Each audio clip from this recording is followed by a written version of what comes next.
sinister!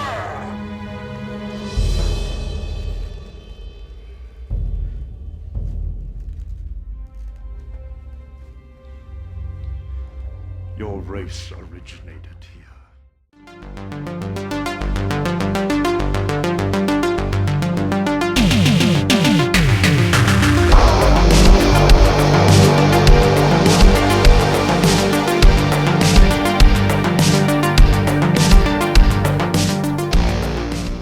A style of movie that you've not seen since the 80s, a star from the 90s, and CGI that looks like it's come out the early 2000s. Yes, we are talking about the movie Star Raiders, The Adventures of Saber Raine, also known as Galaxy Raiders. Now, have you wondered what the Guardians of the Galaxy might look like if it had 100 of the budget? Well, this is your answer. This is a kind of swashbuckling space opera, the likes that we haven't seen for a very long time. I'm talking things about like Metal Storm and Star Crash. Yes, those kind of low-budget Star Wars rip-offs that we kind of got in the 80s. This is kind of one of those type movies, but done obviously in 2016. So let's talk about this movie and what it's all about. Basically, Saber Raine is a character played by Casper Van Dien, and he is kind of a mercenary, once a kind of great war hero. He's basically kind of a Han Solo rogue type character, and he basically, along with a kind of a band of misfit heroes, a la Guardians of the Galaxy, go on a mission to save a brother and sister as they are kidnapped by a gang of evildoers, kind of like led by a guy with half a head in a skull mask. And that's pretty much your movie there. So what do I think about Star Raiders, aka Galaxy Raiders? Well, yeah, it's kind of a low-budget one, so let's be honest, if you are not interested in low-budget B-movies, then this probably isn't going to be the movie for you. But let's talk about some of the positives here. First of all, if you like variety, then this is a good movie in that respect, because it's got so much kind of different designs and things. It's got so many types of different kind of aliens and kind of spacecrafts. I've got to give my hat off to them for not kind of skimping out and kind of just having one kind of generic looking alien and stuff like that, one kind of generic looking spacecraft. Pretty much everything is all different here. I mean, some of them are on the cheaper side. It's just a case of like having contacts and stuff, but there are kind of a lot of variety in some of the kind of the designs here.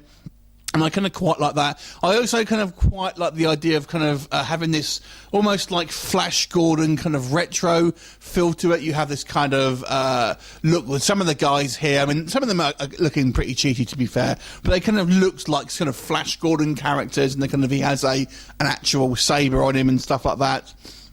So it definitely has some kind of throwback feel to it, and it moves at a feral pace. It's very quickly, a quickly paced movie. So if you're the type of person who gets bored pretty quick, then it rattles on. There's lots of kind of like set pieces and things like that.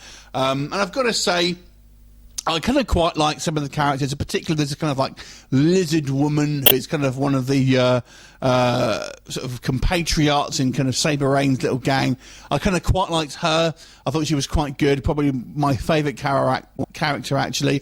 And I really like the look of the bad guy. Like I said, he's got this... First of all, he's got this shrouded Darth Vader thing. And then we kind of see he's actually got like just half a head. And I think it's done actually quite well, and kind of is actually quite a fun design here. On the negative side, it's all really cheap and kind of hastily put together. Basically, it kind of looks like an asylum picture to a certain degree. I mean, the CGI, like I said, is very sort of basic. It almost, if you can think back to like The Last Starfighter and how that was the first real film to have this kind of CGI. I mean, the CGI in this is not dissimilar, to be honest, and that was like 30 years ago or something. So, obviously CGI is not so good. And yet, although I like the variety in the kind of the practical effects, the masks, yeah, again, looking kind of cheap. I think maybe in today's more discerning audience and more sort of picky audience who like to kind of be outraged about everything, again, it's just going to be one of those things where people go, it's crap. Stuff like that. And the story and the kind of is kind of juvenile. So I guess really this is a more a film for the younger audience. So if you are, you have kids, or you are a younger person yourself, you just like a bit of a space adventure, I think this might be a kind of a fun movie just to pop on. It's not particularly offensive in any kind of way. There's not much. There's not really kind of like gore or anything like that, and the violence is relatively kind of like PG-like. So for a younger audience, I think it might be a fun kind of like DVD to pop in and just to have a bit of an action fix, basically, if you kind of like your kids to watch something like Star Wars. I mean, when I was younger, back in the olden days, I watched all these type of movies, and I kind of loved them. I absolutely loved all these cheesy science fiction films, like the Italian rip-offs of Star Wars and stuff like that. I kind of loved them. Battle Beyond the Stars is one of my favourite films, but Battle Beyond the Stars is, I actually hold it quite here, I've got to be honest.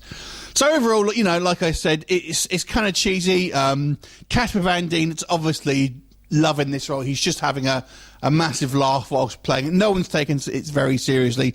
Some of the characters, I've got to say, are rather grating. But there you go. It clearly is hoping for a sequel, so we'll see how that one goes. Anyway, have you seen it? I want to give this one I'm going to be fairly generous and give it a 4.5 out of 10. Have you seen it? What do you think of it? Leave me a comment, and I'll look forward to seeing you next time. Bye for now.